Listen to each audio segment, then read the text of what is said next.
Welcome to the Parenting with Impact podcast with your hosts Elaine Taylor-Klaus and Diane Dempster, co-creators of ImpactParents.com, an online community, award-winning blog, and service organization helping parents all over the world to raise complex kids become capable, independent adults.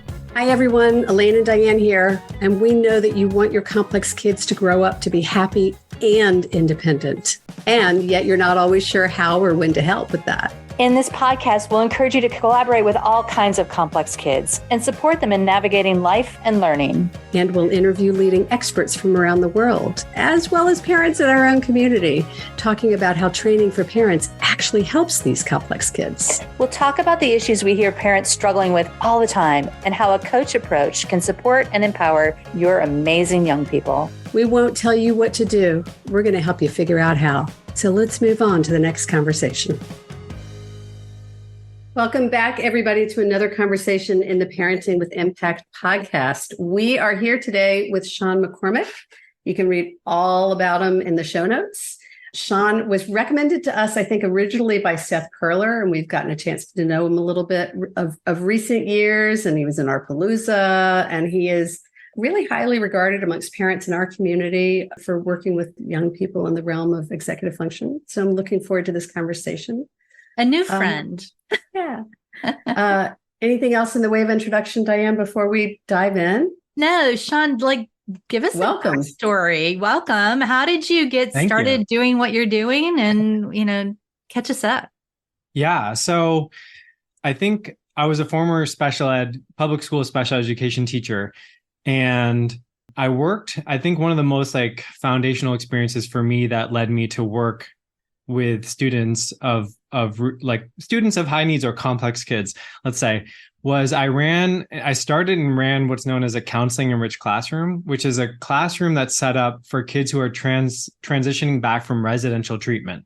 So these are highly complex kids who, for some reason or another, the normal classroom environment wasn't working. And so I had a group of 15 of those students in one classroom. And they were all different ages from 9th grade to 12th grade. And I had to figure out, how do I help all of these kids individually, but at the same time, create a community among these kids with very different needs and challenges and goals. Yeah. And so that really just taught me a lot about basically differentiating and focusing on the unique needs of kids. And one thing that really stood out to me from that process was the parents were so important in the process. So we developed this process by collaborating with an outside agency, a wraparound team. And it was called the family team meeting process, where the parents they would come to a meeting once a month, and we would all identify what's going well, what needs to change, and who does what by when. And it was with those kids who needed that process that was how you made change, because you can't just expect that someone's going to, they couldn't expect that we were going to fix their kid by teaching them for, 8 hours a day. And we couldn't expect that they were going to fix their kid at home. But if we all worked together and we had this kind of collective efficacy, we truly were able to fundamentally change the kind of direction of where things had been heading. And sometimes it was pretty bad, or they were really avoiding school, or there was all types of challenges. So that collaboration between parents and students and teachers, I think, is so powerful. And when I decided to move away from the public education sphere, when I had my first daughter and I started working one-to-one with kids, every kid I got was someone who was really struggling with executive function challenges. It just came, for some reason, it's that magnetic energy where people send you things that they know will be a good fit for you. And I always was working with those kids, not kids who really had a struggle maybe with the content area, but just disorganized, couldn't manage school. And so that led me to build my brand Executive Function Specialist, while also incorporating that process I was just mentioning, that team meeting process, and engaging families. Because I think that's the missing piece in a lot of coaching, is that parents aren't fully involved. Sometimes I hear a lot of coaches say oh, I don't tell the parents anything. We sign a contract where I don't even allow them to know what's going on. And I'm wow, you're missing a huge piece. You're missing the value of bringing the team together and everybody working collectively towards the goal. The term that's jumping at me is missed opportunity. Yeah, totally. Right. The opportunity to actually get parents and kids talking to each other and working with each other and supporting each other. Like if you could do that, why wouldn't you? Yeah, right. Totally. And I think it's because there's probably a bunch of reasons, but I think people are afraid that the parents are going to be too pushy or maybe, whatever, there's always been this tension between teachers or educators and parents. And both sides are like, oh, they're not doing enough or, they're doing too much. But if you can all be on the same page, it doesn't mean about everything. It could just be one key goal that you're all working on together. You can have a greater impact on a student's life than you could if you're all working separately. Yeah. Well, I think about the fact that, so many parents say, well, I can't help my kids, so I'm going to send them off to somebody else. Right. And you use that word fix, right? Fix, right. Kid. Yeah. Or educators who are like, okay, these parents just don't get it, right? It's just sort of what you're talking about is how do we bridge the divide, whether it's with a coach and a parent or a teacher and a parent. But, it's like how many times just I send my kid off to school. I want them when they're at home. You have them when they're at school. But this opportunity for a partnership is such an important piece. Yeah. Yeah. And I think it's important to remember that it doesn't have to be everything. Right. It doesn't have to be, we have to be best friends and we have to be at all the PTA meetings and holding hands. It could just be one thing, and that one thing might be this kid's missing a lot of assignments. How do we all work together to get them to less missing assignments, and closer to no missing assignments, and it could be that one thing but if everybody's working together, you just have a greater possibility of things not slipping through the cracks. Right. So there are two things you've spoken to that are so in alignment with all that we are about and what we teach at Impact Parents with a coach approach. One is this issue of collaboration and the opportunity to collaborate. The other thing I heard you say that in those original team meetings was that you come together and say what worked, what didn't work, what are we going to do next? And that's we call that the 3 magic questions. And the notion of starting with what works. So will you speak a little bit to the power of that positive framework? I love that question because it's one of my favorite pieces. So I think everybody intuitively knows that if you're nice to people and you compliment them first, you're probably going to have a better outcome if you're trying to make something critical. But there's actually research by this guy, Dr. Stephen Krashen. And Dr. Stephen Krashen was a foremost researcher in the early 90s in California when there was a huge influx of non-native or non-English speaking students coming from different countries. And the California public school system had to figure out how do we get kids to basically, incorporate into this system if they're not even speaking English and we don't have teachers who are speaking all their languages and teaching in every language. So it's a very challenging situation. And what Dr. Stephen Krashen, so he was leading a lot of the research. I think he was professor emeritus at UCLA or something. He was leading a lot of the research and he kind of postulated, and it got a lot of backing, that kids have what's known as an affective filter. So basically they put this block up when they're feeling anxious or overwhelmed or untrusting, which is how most kids that don't, if you don't speak English and you're in a classroom where everyone's just speaking English and you have no idea what's going on, you're obviously going to be extremely anxious, right? Your affective filter. And that's basically almost like your reptilian brain or your animal brain, where you're just kind of in survival mode. I don't know what to do. And that's how a lot of kids are feeling in the education system when they don't feel accepted or valued.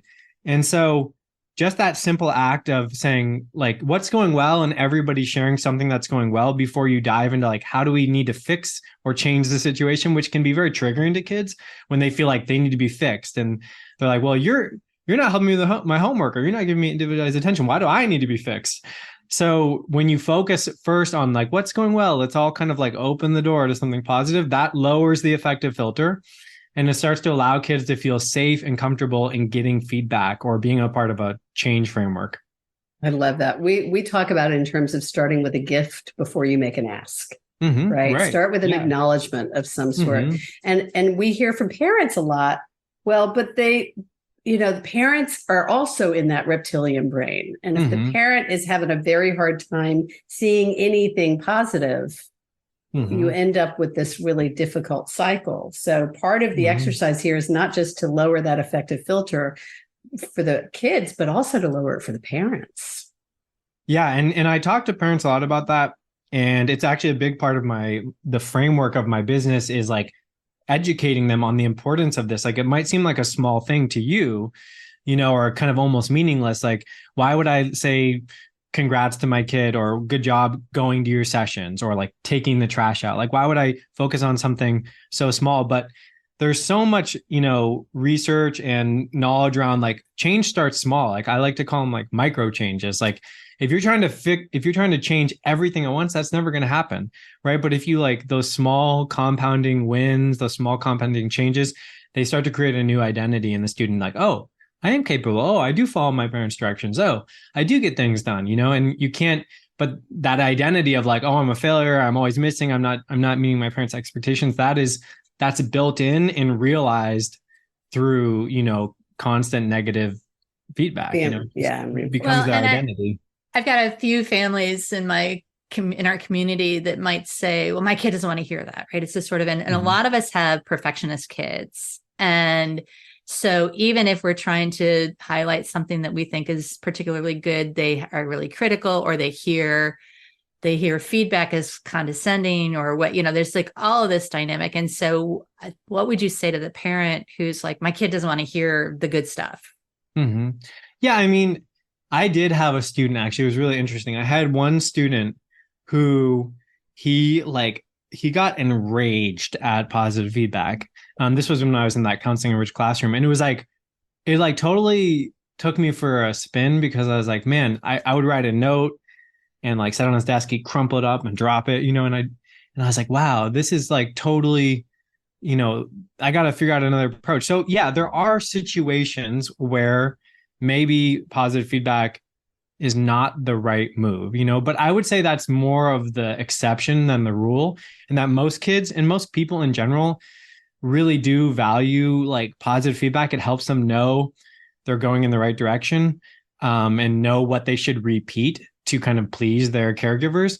But if what I heard you say, Diane, was like, oh, they might see it as condescending. Well, I think as a parent, you might need to do a little work. If your feedback is being received as condescending, maybe it is, maybe you're not, or maybe really... they're waiting for they're waiting for the but, right? It's sort of yes, this is good, but what am I doing wrong? Right. So this sort of, it's not building trust. It's just it's like painting pretty icing on negative feedback, right? You have to get in a habit. It's like everything is habits and change, and it's like my couples couples counselor says, like, we don't come into this work to change each other. We're focusing on what we change in ourselves, And I think that's really important for parents, is like, you have to really love and appreciate your kids, even though they frustrate you, but they're not, they're not yours. I mean, they are yours, but they're their own people.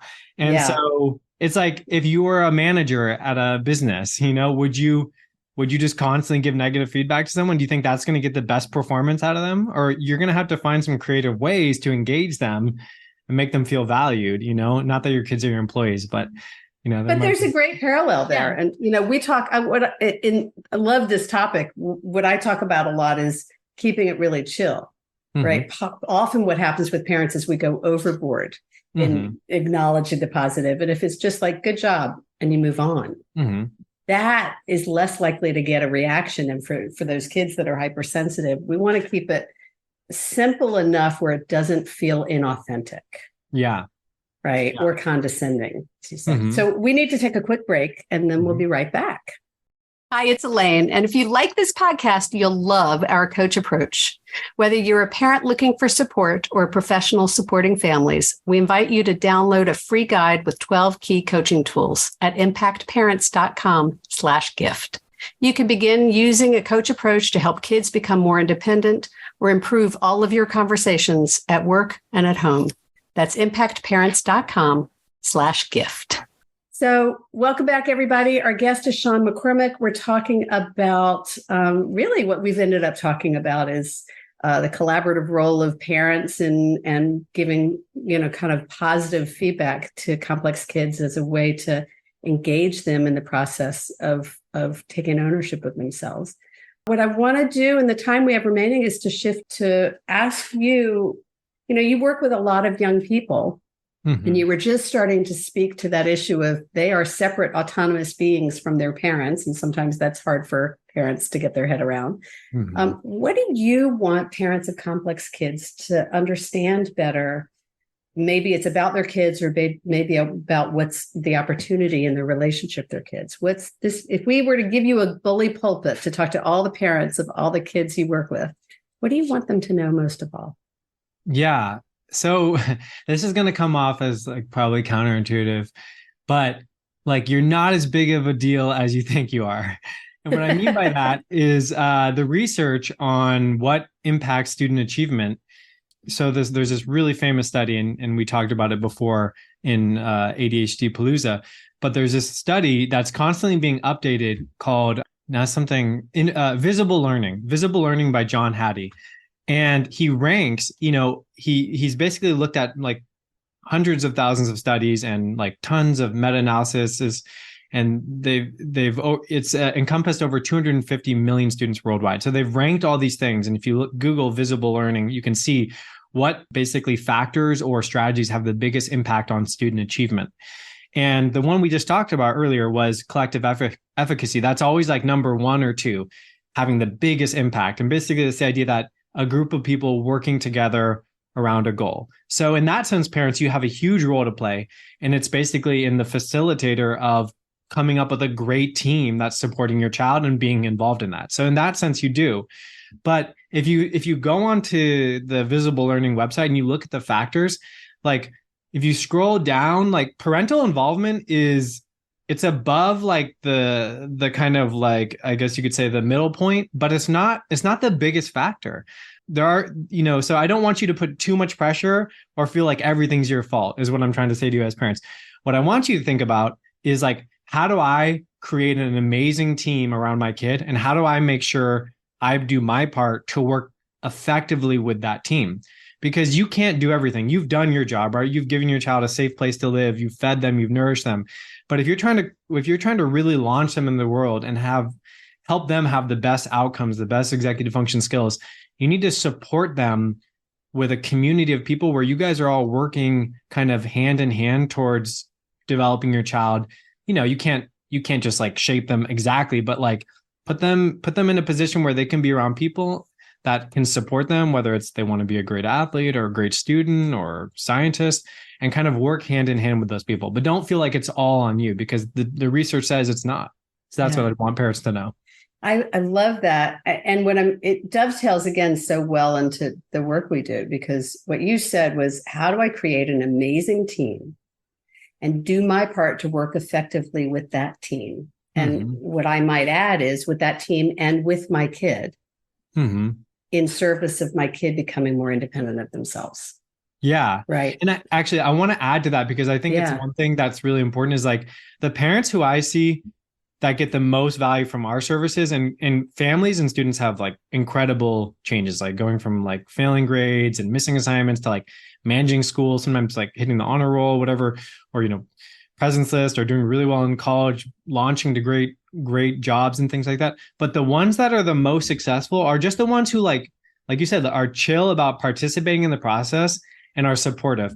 But the parents whose kids are cracking, the parents who are cracking, like things are falling apart, are the parents who try to micromanage and battle the coaches. Like I have parents like that who are like, we're going to do it like this and this. And it's like, they don't participate in the process and bring their best self. They kind of want to manage and control things. And there's definitely a place for parent input. And I always say parents are the sleeping giant in education. Like your input is so valuable.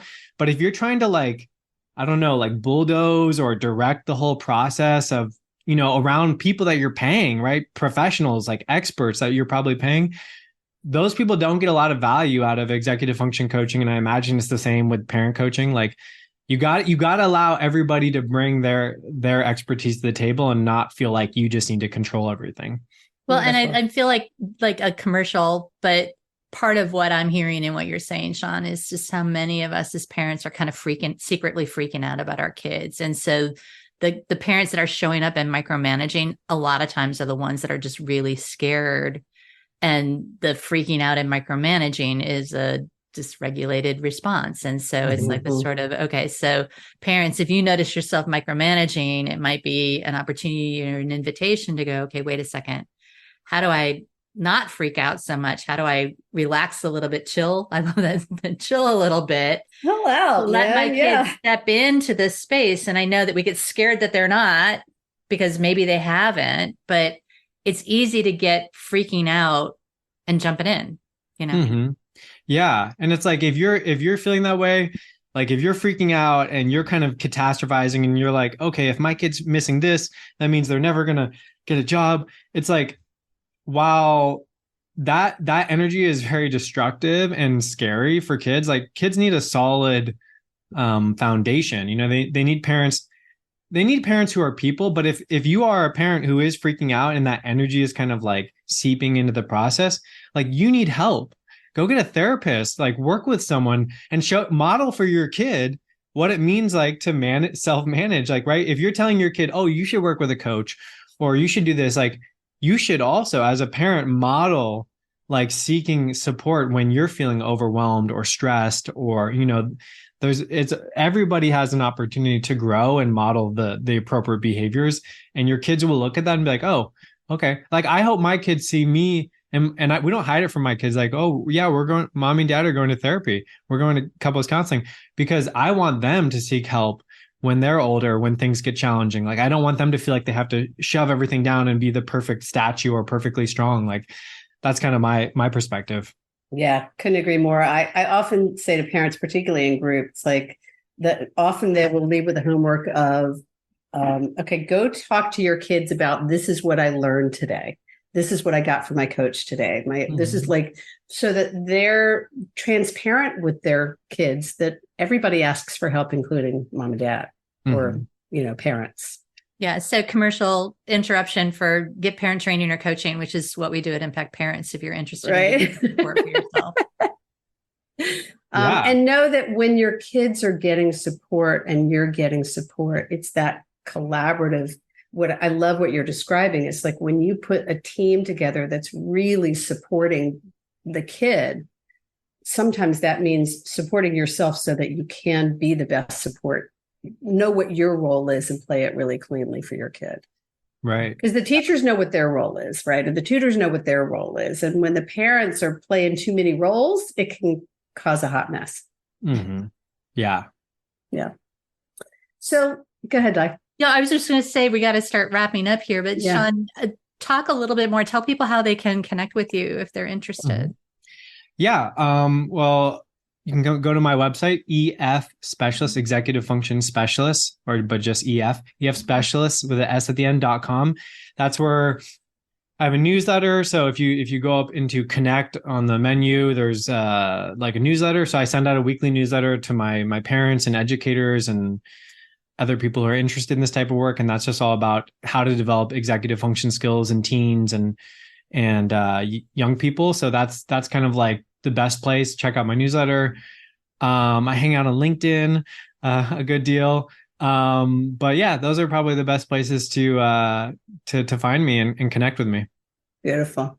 I love that. I hang out on LinkedIn. Yeah. Good community. All right. So as we start to wrap this conversation, what's coming up for you that you'd like to share with our listeners, either that you feel like a message you want to hit home, or maybe something we haven't talked about today that you want to make sure you mention before we wrap? Yeah. I think the thing that's coming up for me is just the importance of remembering that change is gradual and that it's organic, in the sense that, like, when you plant a seed, it doesn't just turn into a tree the next day. It's something that you have to nurture and grow and sing to and water and all those things. And that's like any skill. I'm a parent of two young girls under 5. So I got a long way to go with my parenting, and challenges that I can't probably even imagine are going to come up. But I do know we'll be here for you when you're ready. Yeah, no, I'm going to need your training in a couple of years.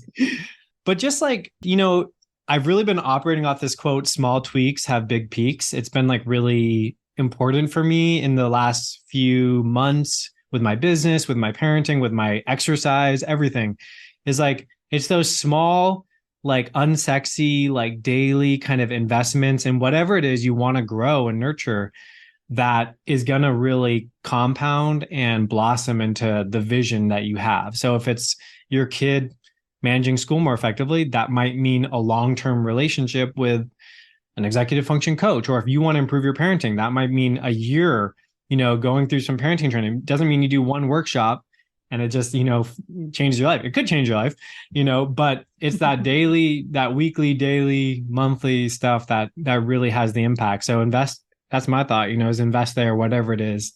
And one of the things I've been playing with lately, I love what you're saying about, tiny habits and changing habits is this notion that we don't actually break habits, we create new ones. And so it's not about breaking an old habit of XYZ, but it's about saying, okay, what's the next small habit I want to start with? I love that small tweaks, right? What's the next thing I want to tweak, and the next thing and the next thing, because that's what creates the kind of lasting transformational change that we all want. And it really does happen in these tiny little increments.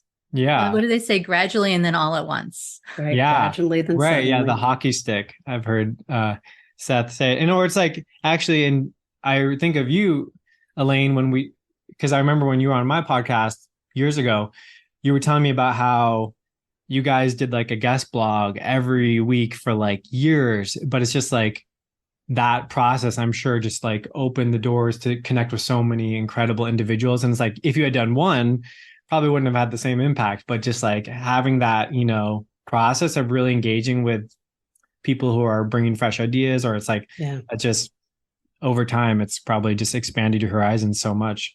Yeah. Yeah. It's in so many ways. Thank you for that acknowledgement. Because when we first started, it's kind of hard to look back now and go, wow, how many experts have we interviewed? How many, but yeah, it started with one and then another one and then another one. So beautiful. So is that, we always like to end with a favorite quote. Is that your favorite quote? Small tweaks have big peaks, or is there another one you want to share as well? Okay. Since you can have two if you want. You can have more than one. Let me see here. So, okay, I'll share one of my favorites, but it's not so much to do with parenting, but I just like it. So when I joined Teach for America in 2013 or something, I had to go to Philadelphia, and it was like the most intense like training period. Like they were shipping us from Philadelphia across the water to like Newark or something, every day to go into these inner city schools. And it was great. I learned a lot, but it was hard work. And they're like, you're going to need to find a way to get motivated every day. And they're like, here's a clipboard, and we want you to tell us your favorite quote, and we're going to put on the back. And my favorite quote at then, but it kind of still is my favorite quote, is a quote by Leonardo da Vinci. And it is, strength is born in constraint and dies in freedom. And that quote's just always stuck with me. Strength is born in constraint and dies in freedom. So what does that mean to you? Well, so for me, it's like, when you want to grow to the best version of yourself, or the strongest or most capable, it's not about just having infinite options. It's about maybe limiting, what you're doing on a daily basis, or, limiting, this is a terrible kind of dark example. Like imagine you were in a prison cell, like you wouldn't have much to do. You'd probably work out and read all day, but the strength of your body and your mind would grow exponentially, potentially in that constraint. So I don't know how that applies to people, but I always, my mantra for this year is do less better. I'm trying to constrain my activities and do less, because I think I want to bring the best to my business, to my family, to my team members, as opposed to trying to expand into doing everything for everybody. So well, and parents need that advice so much, because there's so many things for them to work on and focus in on. We teach this concept called taking aim, right? And so your invitation is like narrow in rather than trying to do everything and not feeling like you're doing it well, really focusing on one or two things. Yeah. Less is more sometimes, a lot more. Yeah. But you have to make the commitment, set the intention to do that. And that's what I'm hearing you calling for. Beautiful. Yeah. Cool. Thank you. Awesome. Sean, it's beautiful. It's the work you're doing, the energy you bring to it, your perspective on it. It's lovely to get to know you better and to know that you're out there helping to shape all of these fabulous young minds. Thank you. Really acknowledge the work you're doing. Thank you for being with us. Yeah. And I want to thank you both, Diane and Elaine, so much for inviting me to be here. I really appreciate the opportunity to connect with both of you and your audience. And I'm grateful. So if there's anything I can ever do for your community, please let me know. Awesome. Thanks, Sean. Thank you. It's lovely to meet you. And those of you listening, take a minute as we close and reflect on the conversation today. What are some of the things that stood out for you the most? What's an aha that you've taken away? What's an action you want to commit to from a conversation? How do you take what you've learned and integrate it and move it forward? And as always, trust that you are making a difference in the lives of yourself, in the lives of your family, in the lives of your kids, and that by tuning in, listening, getting help, doing the work, you're making a difference for the long haul for these kids. So bravo for being here, and we will see you on the next call. Take care, everybody. Thanks, Sean. You've been listening to the Parenting with Impact podcast with Elaine and Diane. For more information on the Impact Parents community or to join Sanity School for Parents, please visit impactparents.com. If you like what you've heard, please share this podcast with friends who need similar guidance and subscribe wherever you listen to podcasts. For the essentials of Elaine and Diane's coach approach to parenting, download a free tip sheet at impactparents.com/podcast. Behavior therapy training for parents is actually recommended as a first-line treatment for complex kids. For information about Sanity School, our training program for parents or teachers, which has helped thousands of families around the globe, visit impactparents.com/sanityschool.